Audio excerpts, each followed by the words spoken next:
পরম করুণাময় ও দয়ালু আল্লাহর নামে শুরু করছি। সূরা আল বাকারা, বাংলা অর্থ, আয়াত সংখ্যা 120।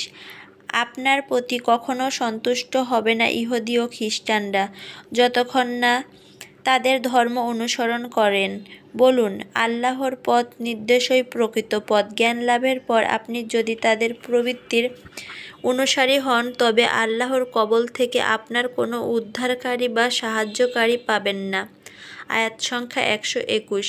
যাদেরকে আমি কিতাব প্রদান করলাম তারা যথাযথভাবে তা তেলাওয়াত করে, তারাই ওতে বিশ্বাস করে, আর যারা তা প্রত্যাখ্যান করে তারাই ক্ষতিগ্রস্ত।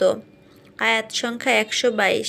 হে বনী ইসরাইল, তোমাদের ওপর যে অনুগ্রহ করেছি তা স্মরণ করো এবং তোমাদেরকে যে শ্রেষ্ঠত্ব দান করেছি বিশ্ববাসীর ওপর। আয়াত সংখ্যা 123।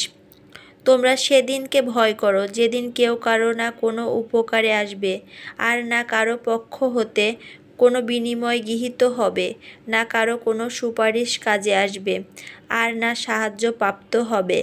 আয়াত সংখ্যা 124। আর স্মরণ করো যখন ইব্রাহিমকে তার রব কিছু বিষয়ে পরীক্ষা করলেন, তখন তিনি পরীক্ষায় উত্তীর্ণ হলেন।